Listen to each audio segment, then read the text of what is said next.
నమస్తే. ఇప్పుడు మీరు చూడబోతున్న వీడియో ఖచ్చితంగా మీకు ఉపయోగపడుతుంది, నచ్చుతుంది కూడా. మరి మీకు నచ్చిన విషయం నాకు తెలియాలి అంటే ఈ వీడియోని మీరు లైక్ చేయాలి, షేర్ చేయాలి, అలాగే మన ఛానల్‌ని సబ్స్క్రైబ్ చేయాలి. మీ సపోర్ట్‌ని నాకు అందిస్తారు కదా! ఓకే. ఇప్పుడు వీడియోని స్టార్ట్ చేద్దాం. నమస్తే. Welcome to our channel. నేను పద్మిని. ప్రస్తుతంతో పాటు ప్రముఖ ఆధ్యాత్మికవేత్త, న్యూమరాలజిస్ట్ లక్ష్మీ నరసింహస్వామి ఉపాసకురాలు శ్రీమతి స్రవంతి గారు మనతో పాటు ఉన్నారు. మాట్లాడదాం. నమస్తే అక్క. నమస్తే పద్మిని. అక్క, ఫ్యామిలీలో డిస్టర్బెన్సెస్ రావటం అనేది సర్వసాధారణంగా ఏ కుటుంబంలోనైనా ఇబ్బందులు ఉంటాయి. కానీ వెలివేయటం లాంటి కష్టం వచ్చింది అని అంటే అది నిజంగా వర్ణనాతీతం. దాని గురించి చెప్పటం, ఎవరూ లేకపోవటం, ఏదైనా అత్యవసర పరిస్థితి వస్తే ఎవరూ లేరు మన చుట్టుపక్కల అంటే ఎట్లా ఉంటుంది అసలు ఆ పరిస్థితి కదా. అట్లాంటి పరిస్థితి ఎవ్వరికీ రాకూడదు. అసలు ఒకవేళ అలాంటి పరిస్థితి ఉంది, నా అన్న వాళ్ళు నన్ను దూరం పెట్టారు, ఏదైనా తప్పులు ఎవరు చేయరు, ఎవరైనా చేస్తారు తప్పులు, తెలుసుకున్నారో లేకపోతే క్షమించటమో ఇట్లా ఏవో ఉంటాయి కదా. అవన్నీ లేకుండా నా అన్న వాళ్ళు నాకు దూరం పెట్టారు, నా పుట్టింటి వాళ్ళు ఆడవాళ్ళకైతే కదా నన్ను దూరం పెట్టారు, వాళ్ళు మళ్ళీ నాతో యథావిధిగా ఎప్పట్లానే ఉండాలి అంటే ఏం చేయాలి అని అంటే ఏం చెప్తారు అక్క? మనం ఎప్పుడు కూడా ఇప్పుడు ఎవరైనా కూడా ఎందుకు వెలివేయబడతారు అని అంటే, మనం ఏదన్నా ఆస్తి గురించి కానీ డబ్బు గురించి కానీ ప్రశ్నించినప్పుడు, ఓహో మమ్మల్ని మీరు అడిగేంత పెద్దవాళ్ళు అయిపోయారా అని అలా ఒకటి ఉంటుంది సమస్య. రెండోది, ఇంట్లో వాళ్ళకి పర్మిషన్ లేకుండా చెప్పకుండా పెళ్ళిళ్ళు చేసుకోవడం. ఆబ్వియస్గా 1 or 2 years ఖచ్చితంగా దూరం పెడతారు. ఎక్కువ దూరం పెట్టే వాళ్ళని కూడా నేను చూసాను. అవును, మ్యారేజ్ అయిపోయిన తర్వాత వెంటనే కలిసిపోయే వాళ్ళని కూడా చూసాను. ఏం చేస్తాను చేసేసుకున్నాను, పిల్లలు పుడితే మాత్రం ఖచ్చితంగా కలిసిపోయే వాళ్ళని చూసాను. అయితే ఇవన్నీ కూడా ఏంటంటే, ఫస్ట్ మనం తెలుసుకోవాల్సింది ఏంటంటే ఎవరిని హర్ట్ చేయకూడదు. నీకు కావాల్సింది ఏదైనా కూడా ముందే అడగాలి. ఏదో అది పోయిన తర్వాతనో లేకపోతే అది ఇవ్వలేని పరిస్థితిలో ఉన్నప్పుడు కాకుండా, ముందు అసలు ఎవరైనా కూడా ఎవరికి ఇవ్వాల్సింది వాళ్ళకి ఇచ్చేయడం కూడా బెటర్ ఈ రోజుల్లో. నేను ఇవాళ కూడా ప్రాపర్టీ ఇష్యూస్ చెప్తున్నా. నేను ఇవాళ కూడా ఒకళ్ళు వస్తే నేను ఒకళ్ళకి రాశాను, ఇంకొకళ్ళకి రాయలేదు అని అంటే, అలా ఎందుకు చేస్తారు? తప్పు కదా, పొరపాటు. ఒకళ్ళకి ఇచ్చినప్పుడు ఇంకొకళ్ళకి అదే సమయంలో ఇచ్చేయాలి. వాళ్ళు అడిగినప్పుడు ఇచ్చారేమో, వీళ్ళు అడగకుండా ఇచ్చేస్తే ఇంకా బెటర్ కదా, మంచిది కదా అనేది మనం గుర్తుపెట్టుకోవాలి. తల్లిదండ్రుల విషయంలో కూడా నేను చాలా మందిని చూస్తున్నాను పద్మిని. ఒకళ్ళని ఒక రకంగా చూడడం, ఇంకోళ్ళని ఒక రకంగా చూడడం, అది కూడా చాలా పొరపాటు. ఎప్పుడు అలాంటి పనులు ఎప్పుడు కూడా చేయకూడదు. అయితే ఇవన్నీ కాదు, మాకు ఇంట్లో చాలా గొడవలు అవుతున్నాయి, లేదా మాకు మనశ్శాంతి అనేది లేదు ఇంట్లో, వీళ్ళు దూరం అయిపోయారోనో, వాళ్ళు మాట్లాడట్లేదనో, ఇలాంటివి ఏవి ఉన్నా కూడా చిన్న స్విచ్ వర్డ్ చాలా మనశ్శాంతిని చేకూర్చేది blue. Just blue. BLUE. Blue చాలా డిసిప్లిన్ ఉన్న కలర్ అని మనం చెప్పుకోవచ్చు. డిసిప్లిన్ ఇచ్చే కలర్ అని చెప్పి మనం చెప్పుకోవచ్చు. శని భగవానుడు కలర్ అన్న. అందుకే ఆయనని బ్లూ సఫైర్ నీలం ఎన్నుకున్నారు. అందుకే ఆయన.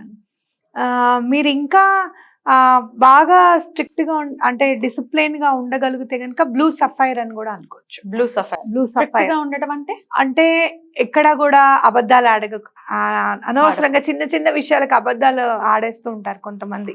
చిన్న చిన్న విషయాలకు అబద్ధాలు చెప్తూ ఉంటారు, అవసరం ఉన్నా లేకపోయినా కూడా. అలా చేయకూడదు.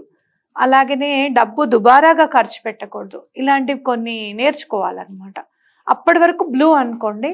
కొంచెం మనకి జీవితంలో కాస్త డిసిప్లిన్ అనేది ఉంది అనుకున్నప్పుడు బ్లూ సఫైర్ కూడా అనుకోవచ్చు అనమాట.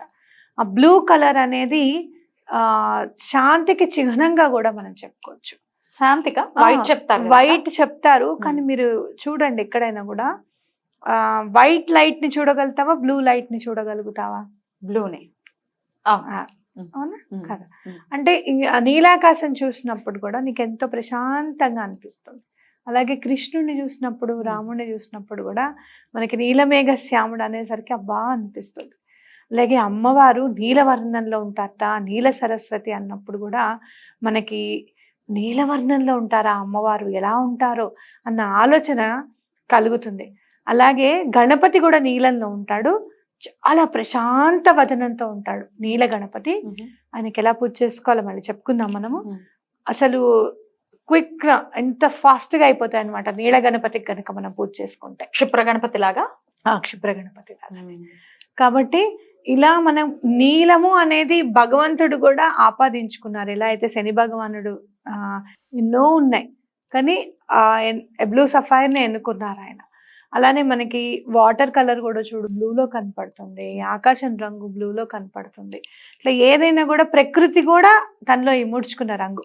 పచ్చదనం తర్వాత నీకు మళ్ళీ నీలమే కనపడుతుంది ఎక్కువగా ఎక్కువగా అవునా కదా? అవునక్క. సో ఆ బ్లూ అనేది మనకి శాంతపరుస్తుంది, మనస్సుని స్వాంతన పరుస్తుంది. ఇంకా మీరు ఎప్పుడన్నా మీకు చాలా బాధగా అనిపించింది అనుకో, జస్ట్ బ్లూ కలర్ ఇమేజెస్ అని చెప్పి మీరు మొబైల్లో కొడితే ఆ బ్లూ కలర్ ఏమైనా చూసినా కూడా మనసు స్వాంతను పొందుతుంది. ఎవరో వచ్చి మిమ్మల్ని ఓదార్చాల్సిన అవసరం లేదు, ఆ కలరే మిమ్మల్ని ఓదారుస్తుంది. Beautiful beautiful. యాదృచ్ఛికంగా బ్లూ కలర్ కూడా మన జీవితాల్లో భాగం అయిపోయింది. చాలా ఎక్కువగా బ్లూ పెన్స్ ఎక్కువగా వినియోగించడం అవ్వచ్చు కదక్క.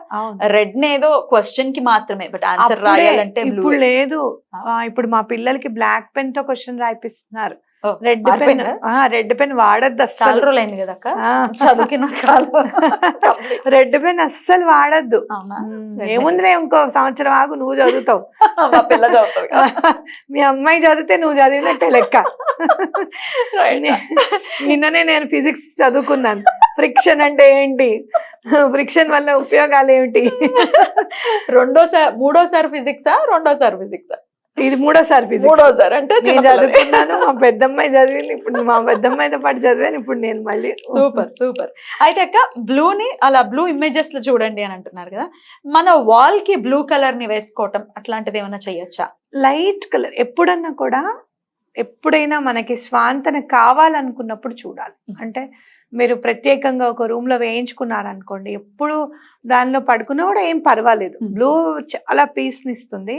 స్వాంతన వెంటనే ఇమ్మీడియట్ గా కావాలనుకున్నప్పుడు మాత్రం కొంచెం ఒక షీట్ లాంటిది మీరు పెట్టుకొని, లేకపోతే మొబైల్లో కనుక బ్లూ కలర్ ని పెట్టుకొని కూడా చూసుకోవచ్చు అనమాట. లేదు ఎప్పుడు నాకు బాగా డిస్టర్బెన్స్ గా ఉంటుంది, మైండ్ అంతా నాకు ఏదో ఒక ఆలోచనలు వస్తూ ఉంటాయి, విసిగించేస్తూ ఉంటుంది, విసుగ్గా ఉంటుంది నాకు అనుకున్నప్పుడు కూడా మీ వాల్ పేపర్స్ కూడా బ్లూ కలర్ లో ఉన్నవి ఎన్నుకోవచ్చు అనమాట. అలాంటివి కూడా చాలా బాగా పనిచేస్తాయి. అండ్ బ్లూ డ్రెస్సెస్ అక్క వేసుకోవచ్చు. బ్లూ ఇంకోటి ఏంటంటే బ్లూ చాలా మందికి యూజ్ అవుతాయి. అయితే ఎవరైతే డెస్టినీ నెంబర్స్ 3 మనలాగా ఇప్పుడు బర్త్ నెంబర్స్ 3 ఉంటారో, డార్క్ షేడ్స్ లైట్ షేడ్స్ ఏవైనా కూడా వేసుకోవచ్చు. వీళ్ళకి ఇది బ్లూ పనికి రాదు అనడానికి ఏది లేదు. చాలా మందికి లక్కీ కలర్స్ లో బ్లూ ఉంటుంది. చాలా ఫేవరెట్ కలర్ కూడా చాలా మందికి కలర్ ఫేవరెట్ గా ఉంటుంది. రైట్ అక్క. బ్లూ అసలు చాలా సింపుల్ స్విచ్ వర్డ్. సో ఇట్లా మనల్ని పక్కకు పెట్టేశారు, లేకపోతే ఈ జనాలు పక్కకు పెట్టే విషయంలో డబ్బు లేకపోయినా కూడా పక్కకు పెట్టే వాళ్ళ సంఖ్య అదే ఎక్కువ యాక్చువల్ గా. అలాంటి వాళ్ళు మీ దగ్గరికి రాకపోవడం అనేది చాలా బెటర్. మంచిదే అంటారా? వదిలేయమంటారా? వదిలేసాను నేను చాలా మందిని వదిలేసాను అట్లా.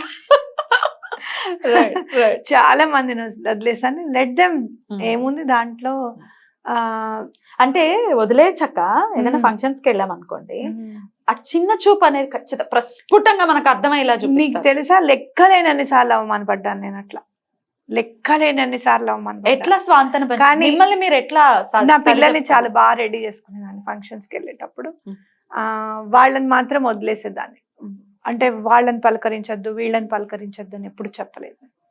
నన్ను పలకరించినా పలకరించకపోయినా మీరు వెళ్ళి పలకరించాలి కంపల్సరీగా. ఎందుకంటే మీకు ఎలా పలకరిస్తే ఎలా మాట్లాడాలి ఏంటనేది పిల్లలకి తెలియాలి. అదిగో నువ్వు చూడు, వాళ్ళు నాతో మాట్లాడరు, నువ్వు కూడా మాట్లాడకని మనం పిల్లలకి చెప్పకూడదు, వాళ్ళు బిగుసుకుపోతారు పాపం.